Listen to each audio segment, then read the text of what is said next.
gelek xêr hatin mêvanên hêja em bi navê ragihandina azad û xêratina we dikin û silav û rêzê xweş bo we pêşkêş dikin.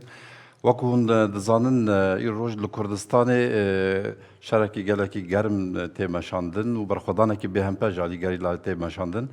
û planên dewleta Türk dagirker ji bo gelê Kurd qir bike, ji bo destkeftê gelê Kurd tune bike. Em wek ragihandina azad û demokrat me girîngî dîk civînekî vî rengî li dar bixin ji bo em nerînê gelê xwe parve bikirin û herwisa bangê wan û herwisa pêşniyarê wan ji bo ku em karibin bibin alîkar bi demekî pir zû yekîtiya neteweyî, kongre neteweyî bê li darxistin da ku em pêşiya qirkirina gelê Kurd bidin rawestandin. Hûn gelek xêr hatin. Berî ku em dest bi civîna xwe bikin, ez we dawetî yek deqe rêzgirtin dikim.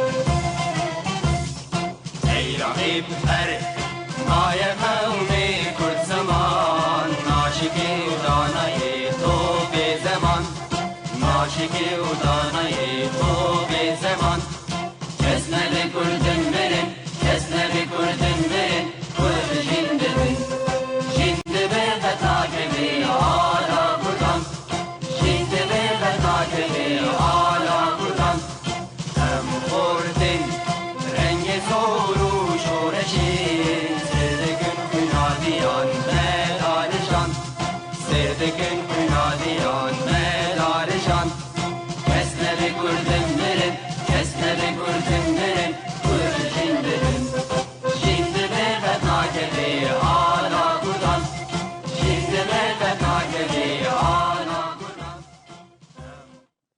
ئێمە دەزانین کە یەکێک لە گەورەترین دژمنانی گەلی کورد ڕژیمی عوسمانیە و بە تایبەتی لەژێر ڕێبەرایەتی ئەردوغاندا کە بەداخەوە توانیوێتی سیاست و اقتصاد و دەسەڵات بەیەکەوە بکاتە بەرهەمی ئیدۆلۆژی تورک بۆ داگیرکاری کوردستان. طبعاً تورکیا لە تەواوی کە بڵێن عوسمانی لە تەواوی مێژووی خۆیدا لە هیچ کاتێکدا نەخوازیاری ئازادی نەتەوەکانی دیکە بووە و هەروەها سیاسەتێکی پەیڕەو کردووە کە لەسەر داگیرکاری وڵاتانی دیکە و نەتەوەکانی دیکە ڕەهاکراوە. دیارە ئەو پرسیاری بە ڕێزت پرسیارێکی زۆر بەجێ بوو. ڕژێمی تورک کاتێک کە دێت بە ناوی شەڕی گەریلاوە کورد بە کورد بە کوشت باوات و شەڕێکی خوێناوی دروستکە نە ئامانجەکەی گەریلایە نە ئامانجەکەی گەورەترە زۆر زۆر لەوەی کە ئێمە بیری لێ بکەینەوە. دیارە ئامانجی تورکەکان لەوایە کە ویلایەتی مووسڵی پێویستە داگیری بکاتەوە. ویلایەتی مووسڵیش ئەو پەیمانەی کە بەستراوە 100 ساڵ پێ بەر لە ئێستا 98 ساڵ بەر لە ئێستا لە 2023 ئەو پەیمان نامەیە تەواو دەبێت. ئێستاش بە هەمان شێوە ئەو هێزەیان هەم هێناوەتە ڕۆژاوە هەم هێنا ئەیشی هێنە باشوور بە شێوەی ئەوەی کە بە بیانووی ئەوەی کە شەڕی گەریلاەکەن شەڕی پەکەکەکەن ئەیانەوێ بە بەردێک دوو نیشانە بشتێنن هەم ئەو هێزە گەورە و بە هێزەی کورد کە گەریلان و شاخی قەندیلیان بەدەسەوەیە ئەیانەوێ ئەوە داگیر بکەنەوە لەلایەک لە لای دووهەمیشی کە ئامانجی هەرە گەورەی ئەوانە کە داگیرکاری ویلایەتی مووسڵە. و ئیسش لەگرا پێم وایەوە زۆر پێویستێکی مێژوویە کە کورد ئەبێ ئێرادەیەکی سیاسی قایم بنوێنێ ئەبێ دوور لە حزبایەتی بیرکاتەوە ئەو ئێرادەیە سیاسیە نەبێ ئێمە بەڕاستی زۆر قەتڵعام ئەکرێن ژنۆساید ئەکرێن و بە هیچ شێوەیە ڕزگارمان ناوێ بەدەست ئەم نیشتمانەوە. مەسەلە یەکێتیە نەتەوەیی هەیە. ئەنی مەسەلە یەکێتی نەتەوەیی لە هەر چارپاشێن کوردستانی لە دەرەوەی وڵات مەسەلە داگیرکاریە هەدە ئەساس و کۆکدا ئەگەر بێ ئیرادەیە نەتەوەیی بوون و خۆدیزانین ئەرد و نیشتیمان و کەرامەتە هەر گەل و نەتەوەیان لە کوردستانێدا هەیە لێ یەک و ڕێگر ئەم لازم ئەو بربەستن کول بەردەم یەکێتیان نەتەوەیی گشتگیری دژی داگیرکاری دژی هەر داپلوسینەکە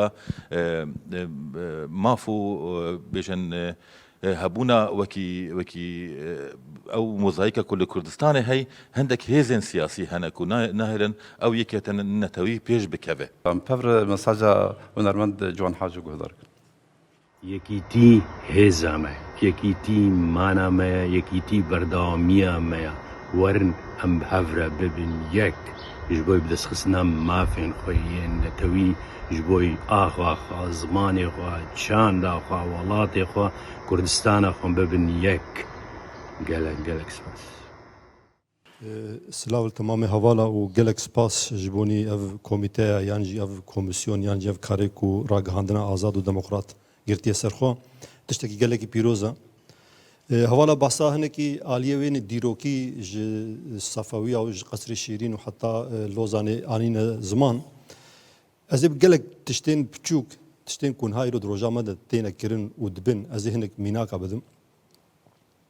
Mebest yekemîn yekîtiya gelê Kurd e.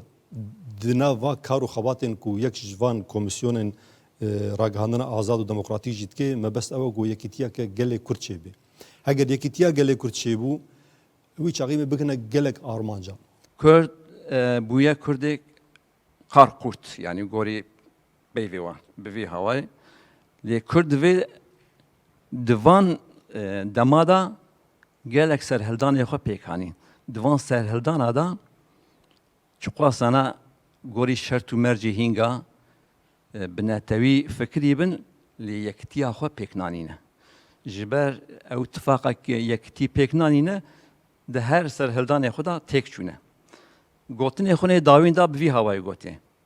Gotin em me Kurda di çiyayê agirî da bin erd kirt, me betonê jî li ser rijand, hîda ne mimkin e Kurd serî rakin. Tabii ki rola jinê pir girîng e, watedar e, bi pêşengtiya jina encaq dikare bi ser keve. Yani çi şoreş hebe her wiha hegerin vegerin dîrokê jî çawa jin pêşengtî dikir ji civakê re hemû kes li ser hevdû kom dikir bi nerîna min niha jî jin dikarin hemû partî, hemû aliyên Kurdî, hemû gelê Kurd bîne ser hevdû li hevdû kom bikin yekîtiya wan encaq bi pêşengtiya wê were ava kirin. Dagirkeriya welatê me pir xweser e. Tenekî peyv gotinê din bîjî hevala gotin. Xweser e û bi dagirkeriya tu welatên din ne li Afrika ne jî li cîhana sêyemî li derek din nayê muqayese kirin. Dagirker ne dewletek e, çar dewletin. Ne ev bi tenê. Ev çar dewlet jî pişta xwe didin peymanên navnetewî û peymanên herêmî.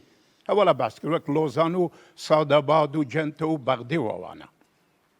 Belê gotinê keyê pir carî tê gotin hunermend gerek ser bixwe bê ya jî nizanim rewşenbîr dibe ser bixwe bê. Nizanim li vê jiyanê de mirovekî beşerek heye got ser bixwe bê tu fikir û ramanekî wî tune bê, mejiyekî wî tune bê û nebîne û an jî li dijî neheqiyê û zordariyê dernekeve. Yani girîla ew hizrî reberapo, projeyê reberapo, sîstemeşî gelan parast. Her ew proje, her ew sîstema ama dît la Şengalê bi reberatî reberapo gelek li qirkirdinêşî hezar sala parast. Yani gelek dewlet, gelek hêzê nêwdewletî, gelek hêzî herêmî hebûn ke dihan hewîst xelkî îzedî li Rojhilatê Navras pak keniwe. Wek kontrîn bawerî, wek kontrîn beşek li gelê Kurd, wek kontrîn dîrokî gelayên Rojhilatê Navras pak keniwe. Hem Daeş deyxwast, hem Êran deyxwast, hem Tirkiye deyxwast, hem Barzanî deyxwast. û seroketî heger seroketî azad nebe, jin qet azad nabe, civak jî azad nabe. Azadiya jin ve azadiya seroketî ve girêdayiya. Belê gelê beşdarên civînê em niha jî civîna xwe bi dawî dikin û daxuyaniya xwe ji bo raya giştî eşkere dikin. Kesê got amade bûn derbarê xalên serekayê got daxuyana me de hatiye amadekirin em ê bo raya giştî bixwînin. Di civînê de ev xalên sereka hatin nîqaşkirin û bi dawî bû. Yek, hemû pirsgirêkên di navbera hêzê Kurd de pêwîst e bi diyalog werin çareserkirin. Di do şerê Kurd bi Kurd re ticarî nakeve xizmeta bercewendiyên gelê Kurd ji bo wê jî divê li dijî şerekî wiha تکوشینکی و تکوشینکی مزن بکرن و شر نابینا کردا ده ورقه دخه کرن. سه دوی گل کرد و همو هزین سیاسی کرد بیک دنگی لدیجی داگرکاری راوستن. 4 پیوست لدیجی هزین کرد این به اصرار پشتوانی ددن داگرکاری به هلوسته کی تند ور رابر کرن. 5 پیوست راگهاندنا نیزی پدکه دست جه رشکرنا نرخین کرد تفگرا آزادیه برده. 6 پیوست کردین ل اروپا دجین چالاکین خواهین جبوی کتیان توایی بین افبر بدومینن. 7 آزادیا ریبر آپو آزادیا گل کرد جبوی جی پیوست پنگاوا دم آزادیه ور خورد کرن. 8 دوی جن و جوان جبوی کتیان توایی برولا خرابن و پیشنگی بکن. نه لازم خباتن دیپلماسی د چرچوبه کتیان توید به خورد کرن و ببی یک جمجارن سرکه یه ویکاری. 10 لدرخستنا کنگران توی هر دمی زیادتر پیدویه که نابه جدست ببردان جبر ویجی حوجه خباتن جبوی کتیان توی بین بهز کرن و کنگره کی بلز به لدرخستن. بيجي ريبر ابو بيجي يكتيا قال كورد يكتيا نتوي مسوغريا تكبرنا داغر كاريه قالك سباشورم